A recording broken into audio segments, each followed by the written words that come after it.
Y estamos de vuelta con las 5 de las 7 para tratar la tercera información. Están con nosotros los analistas políticos Fernán Altuve y Pedro Tenorio, también director de la revista Correo Semanal.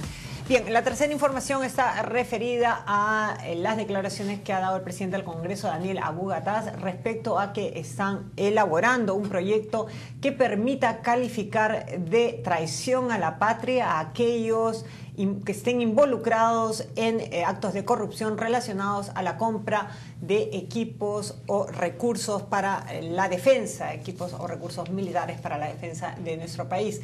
El que un acto de esa naturaleza sea declarado traición a la patria en tiempos de paz implicaría que una condena según nuestra Constitución, según el artículo 140 de la Constitución, la condena a cadena perpetua. En tiempos de guerra implicaría el fusilamiento, la pena de muerte. Bien, ¿esta situación crees que puede ayudar a reducir la posibilidad de intimidar a aquellos que quisieran hacer actos dolosos contra el Estado, de cometerlos? Bueno, yo no me opongo a que sea muy severo en este tipo de cosas, porque obviamente a la gente que está exponiendo su vida, que no se le dé el material, ni los alimentos, ni el armamento necesario para combatir, realmente es darle munición al adversario. Es en forma práctica una traición. Yo no sé si el tipo penal es el adecuado o la fórmula como lo están haciendo. Pero más allá de eso, yo creo que el problema de esta situación es que es una declaración política para tratar de tapar el problema que se ha descubierto de la falta logística total de antes de este gobierno y que ha continuado durante este gobierno.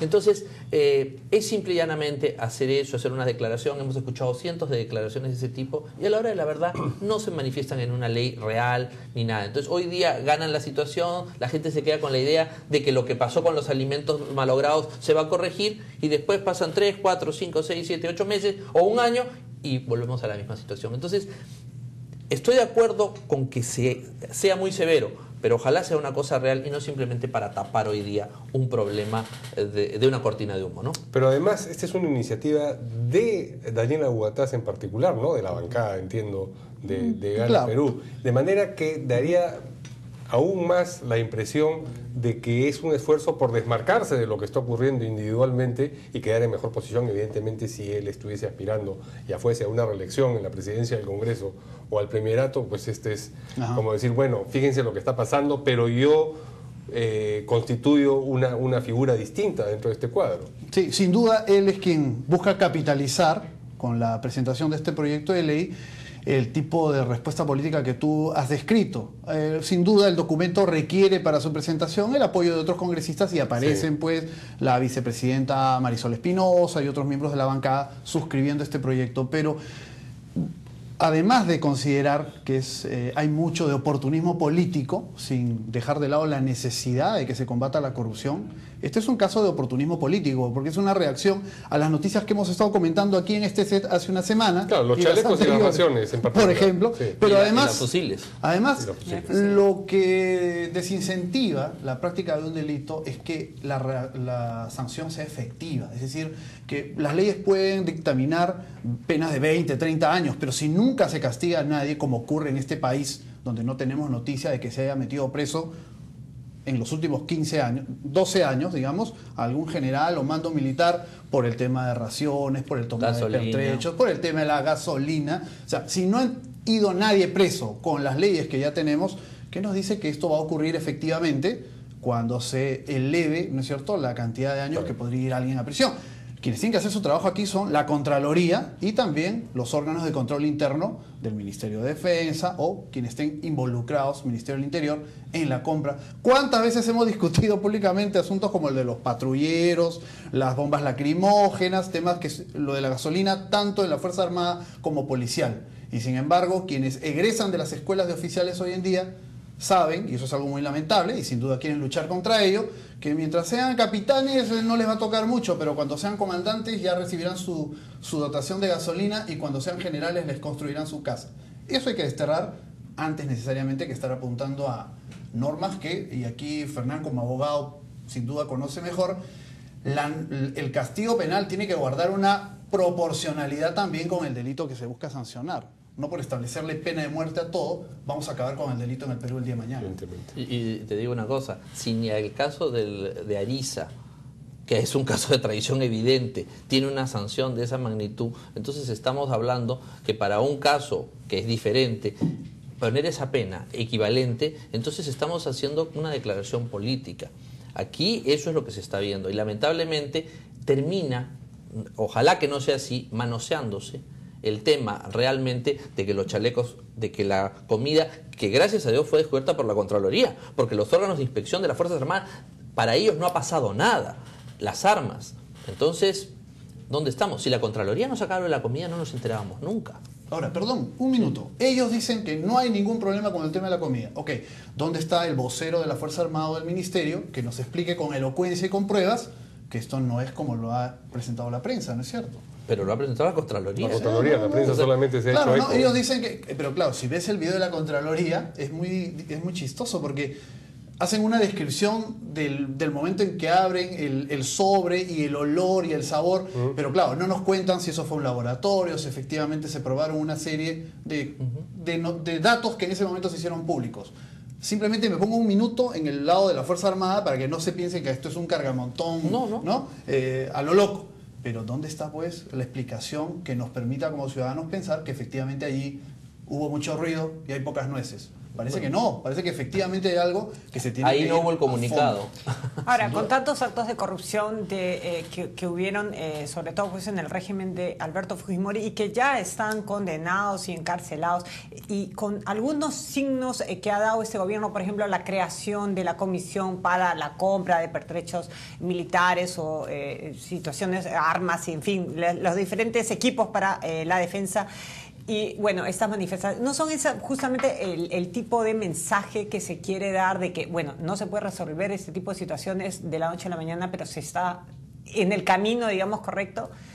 Porque yo, digamos, como militar estoy y quiero cometer un acto doloso, ¿no? O sea, ante la posibilidad de que me condenen a traición a la patria, alguna intimidación tiene que provocar, ¿no? No creo que porque si nunca lo han juzgado, no puede haber un caso. ¿No le temen a la cadena perpetua entonces?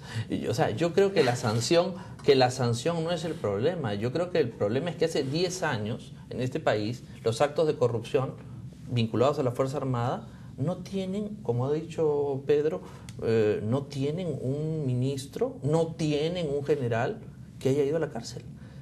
Todo el mundo habla del tema de Alberto Fujimori, sí. ¿Y qué pasó? ¿Dónde están los responsables? ¿Están sancionados o no? Entonces es un tema cerrado. Pero en los últimos 10 años, ¿qué ha pasado? No hay sanción. Y han ocurrido casos de la gasolina escandalosos en el gobierno del señor Toledo. Y nadie ha hecho nada. En el gobierno anterior, por favor, había un misil que andaba persiguiendo congresistas. ¿Qué ha pasado con eso? Ese material, se compraron unos tanques chinos que después no se compraron. ¿Qué ha pasado?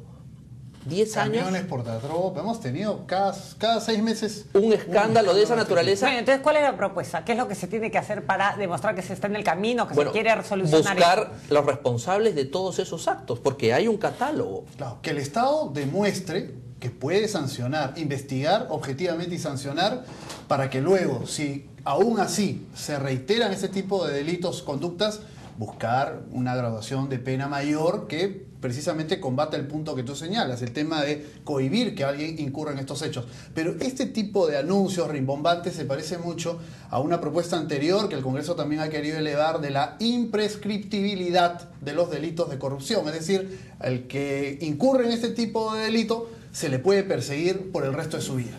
Y eso en el fondo lo que hace es desincentivar a algún ciudadano que de buena fe puede prestar un servicio al país, decir, caramba, si me meto voy a tener problemas, me pueden hacer juicios sin que yo sea responsable de algo, sino que voy a estar con una espada de Damocles durante todo el resto de mi vida. Esas cosas se tienen que evaluar, porque no se trata simplemente de decir mañana le cortamos la mano al que roba, porque sabemos que finalmente ese no es exactamente el camino que buscamos, ¿no?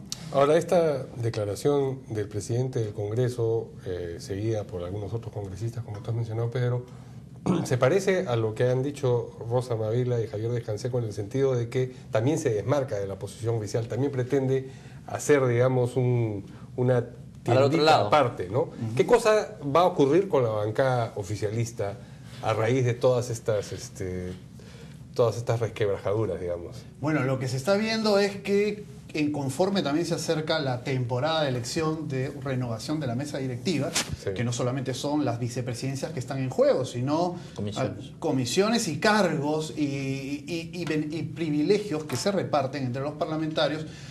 Dentro de la bancada hay quienes empiezan ya a desmarcarse como buscar algún liderazgo o algún peso en los medios y la opinión pública.